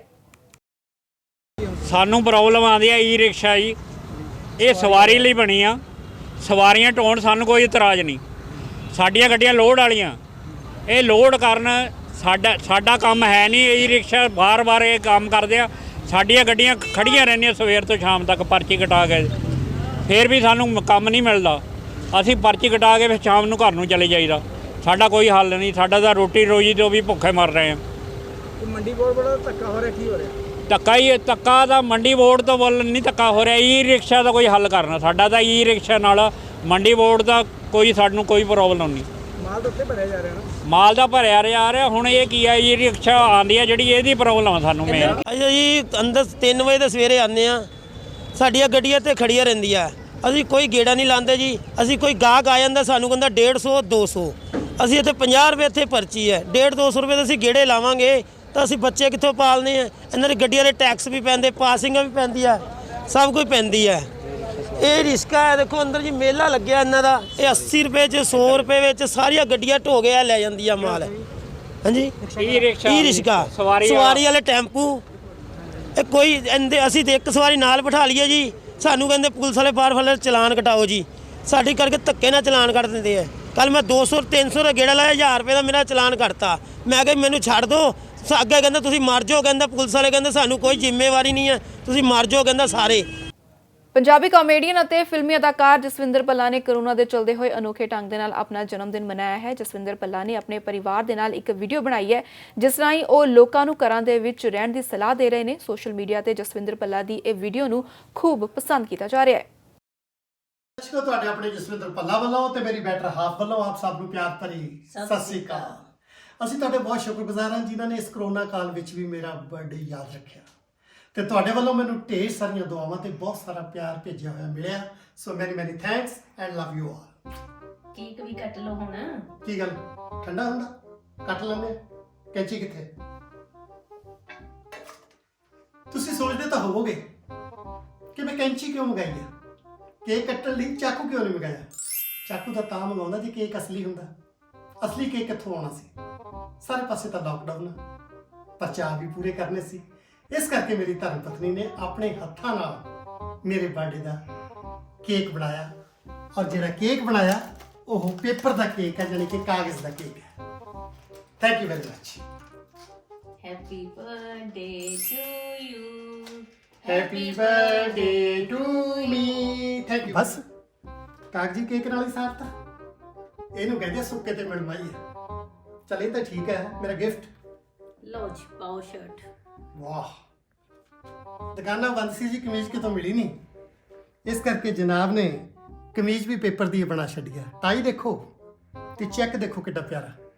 ਮੇਰਾ ਕਾਰਡ ਕਿੱਥੇ ਹੈ ਕਾਰਡ ਵੀ ਹੈ। ਵਾਹ happy birthday to you thank you very much. ਇਹਨੂੰ ਕਹਿੰਦੇ ਆ ਜੀ ਗਾਗਰ ਚ ਸਾਗਰ ਭਰਨਾ। ਕੀ ਕੀਤਾ ਜਾ ਸਕਦਾ ਆਹ ਦਿਨ ਵੀ ਦੇਖਣੇ ਸੀ। ਕੋਈ ਗੱਲ ਨਹੀਂ ਅਗਲੇ ਸਾਲ ਅਸਲੀ ਕੇਕ ਵੀ ਮੰਗਾ ਲਾਂਗੇ। ਓਏ ਜੱਗ ਮਿੱਠਾ ਅਗਲਾ ਕਹਿੰਦਾ ਡੱਠਾ ਤੁਸੀਂ ਅੱਜ ਹੀ ਅਸਲੀ ਕੇਕ ਖਾਓ। ਨਾ ਤੂੰ ਕਿਹੜੇ ਜੱਗ ਨੂੰ ਮਿੱਠਾ ਕਹਿਣ ਲੱਗਿਆ ਹੋਇਆ ਲੋਕਾਂ ਦੇ ਤਾਂ ਦਿਲ ਖੱਟੇ ਕੀਤੇ ਪਏ ਨੇ ਸਾਲੇ ਕਰੋਨਾ ਨੇ। ਮੰਮੀ ਮੈਂ ਕਿਹਾ ਸੀ ਨਾ ਇਸ ਇਨਸਾਨ ਦਾ ਜਿੰਨਾ ਮਰਜ਼ੀ ਕਰ ਲਓ ਕਦੇ ਨਹੀਂ ਖੁਸ਼ ਹੋ ਸਕਦੇ। ਐਸੀ ਗੱਲ ਨਹੀਂ ਪੁੱਤਰ, ਮੇਰੇ ਤੋਂ ਤਾਂ ਬਹੁਤ ਖੁਸ਼ ਨੇ। ਮੰਮੀ ਮੇਰਾ ਮੂੰਹ ਨਾ ਖਲਾਓ, ਜਾਣਦਾ ਮੈਂ ਕਿੰਨੇ ਖੁਸ਼ ਨੇ ਤੁਹਾਡੇ ਤੋਂ। ਓਏ ਤੂੰ ਬਰੇ ਦਿਨਾਂ ਦੇ ਦਿਨ ਸਾਡਾ ਆਪਸ ਵਿੱਚ ਝੱਜੂ ਨਾ ਪਵਾ ਦੀ। ਤੂੰ ਆਪਣੀ ਗੱਲ ਕਰ, ਲਾਕਡਾਊਨ 'ਚ ਕੇਕ ਲੈਣ ਬਾਹਰ ਕਿਉਂ ਗਿਆ ਸੀ? ਉਹ ਕੌਣ ਬਾਹਰ ਗਿਆ ਸੀ? ਤੇ ਹੋਰ ਛੱਤ ਪੜ ਕੇ ਆ ਗਿਆ? ਉਹ ਆਨਲਾਈਨ ਮੰਗਾਇਆ ਡਿਲੀਵਰੀ ਬॉय ਕੋਲੋਂ। ਡਿਲੀਵਰੀ ਬॉय ਨੂੰ ਕਰੋਨਾ ਨਹੀਂ ਹੋ ਸਕਦਾ ਜਿਹੜਾ ਦਰ ਤੁਰਿਆ ਫਿਰਦਾ? ਅਗਲਿਆਂ ਨੇ ਨਾਲ ਮੈਸੇਜ ਲਿਖ ਕੇ ਪਾਇਆ ਸੀ ਕਿ ਦੁਕਾਨ ਤੋਂ ਤੁਰਨ ਲੱਗਿਆ ਬॉय ਦਾ ਟੈਂਪਰੇਚਰ 97.3 ਸੀ। ਅੱਛਾ, ਸਿਵਲ ਸਰਜਨ ਨੇ ਚੈੱਕ ਕੀਤਾ ਸੀ? ਉਹ ਸਾਲੀ ਜੱਜ ਜੀ ਪਛਤਾਉਂਦੀ ਗੱਲ ਦੱਸਦੀ ਹੈ। ਬੋਲੀ ਜਾਓ। ਹੁਣ ਚੱਲਿਆ ਕਿੱਥੇ? ਪਿਓ ਦੀ ਪੂਰੀ ਗੱਲ ਤਾਂ ਸੁਣ ਜਾ। ਹਾਂ ਸੁਣਾ ਦੋ, ਜਿਹੜਾ ਇੱਕ ਡਾਇਲੌਗ ਆਂਦਾ ਸੁਣਾ ਦੋ। ਕਿਹੜਾ ਡਾਇਲੌਗ? ਗੰਦੀ ਔਲਾਦ ਨਾ ਮਜ਼ਾ ਨਾ ਸਵਾਦ। ਔਲਾਦ ਦਾ ਤਾਂ ਪਤਾ ਨਹੀਂ, ਪਰ ਕੇਕ ਬਹੁਤ ਸਵਾਦ ਆ। ਸੋ ਹੈਪੀ ਬਰਥਡੇ ਕਰੇ ਮਨਾਓ, ਲਾਕਡਾਊਨ ਵਿੱਚ ਬਾਹਰ ਨਾ ਜਾਓ। ਤੇ ਜਾਣ ਤੋਂ ਪਹਿਲਾਂ ਇੱਕ ਨਜ਼ਰ ਮੁੱਖ ਸੁਰਖੀਆਂ ਤੇ।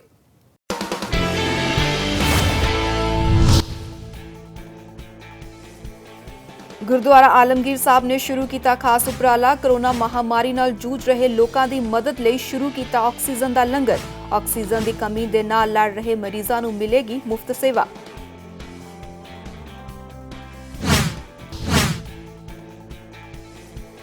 ਰਾਏਕੋਟ ਵਿਖੇ ਹਾਫ ਲਾਕਡਾਊਨ ਖਿਲਾਫ ਦੁਕਾਨਦਾਰਾਂ ਦੇ ਵੱਲੋਂ ਪ੍ਰਦਰਸ਼ਨ। ਤਲਵੰਡੀ ਗੇਟ ਅੱਗੇ ਲਗਾਇਆ ਧਰਨਾ। 2 ਵਜੇ ਤੱਕ ਦੁਕਾਨਾਂ ਖੋਲ੍ਹਣ ਦੀ ਮੰਗ ਤੇ ਅੜੇ ਨੇ ਦੁਕਾਨਦਾਰ। ਮੌਕੇ ਤੇ ਪਹੁੰਚ ਕੇ ਪੁਲਿਸ ਨੇ ਮਾਮਲਾ ਕਰਵਾਇਆ ਸ਼ਾਂਤ।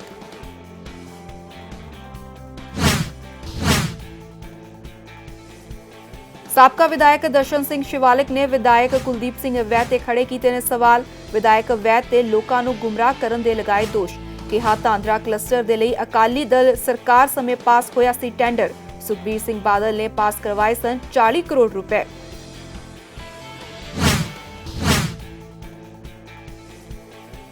ਸ਼ਹਿਰ ਤੋਂ ਪ੍ਰਵਾਸੀ ਮਜ਼ਦੂਰਾਂ ਦਾ ਪਲਾਇਨ ਜਾਰੀ। ਮਜ਼ਦੂਰਾਂ ਦੇ ਨਾਲ ਭਰੀ ਬੱਸ ਨੂੰ ਪੁਲਿਸ ਨੇ ਰੁਕਵਾਇਆ। ਬੱਸ ਚਾਲਕ ਖਿਲਾਫ ਮਾਮਲਾ ਦਰਜ। ਭਾਜਪਾ ਆਗੂਆਂ ਨੇ ਮਾਮਲੇ ਦੇ ਵਿੱਚ ਸਖਤ ਕਾਰਵਾਈ ਦੀ ਕੀਤੀ ਮੰਗ। ਮਜ਼ਦੂਰਾਂ ਦੇ ਕਿਰਾਏ ਦੇ ਪੈਸੇ ਵਾਪਸ ਕਰਵਾਉਣ ਦੀ ਅਪੀਲ।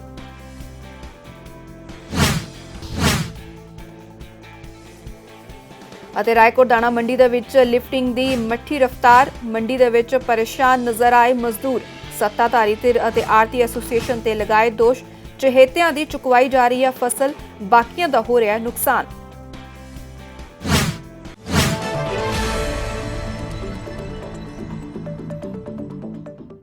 ਜੇਕਰ ਤੁਸੀਂ ਕੋਈ ਜਾਣਕਾਰੀ ਜਾਂ ਸੁਝਾਅ ਸਾਡੇ ਤੱਕ ਪਹੁੰਚਾਉਣਾ ਚਾਹੁੰਦੇ ਹੋ, ਤੁਸੀਂ ਸਾਨੂੰ ਈਮੇਲ ਕਰ ਸਕਦੇ ਹੋ news@fastway.in ਤੇ। ਤੁਸੀਂ ਸਾਨੂੰ ਆਨਲਾਈਨ ਦੇਖ ਸਕਦੇ ਹੋ www.fastway.in ਤੇ। ਲੁਧਿਆਣਾ ਖਬਰਨਾਮਾ ਵਿੱਚ ਫਿਲਹਾਲ ਬਸ ਇੰਨਾ ਹੀ। ਮੈਨੂੰ ਦਿਓ ਇਜਾਜ਼ਤ। ਧੰਨਵਾਦ।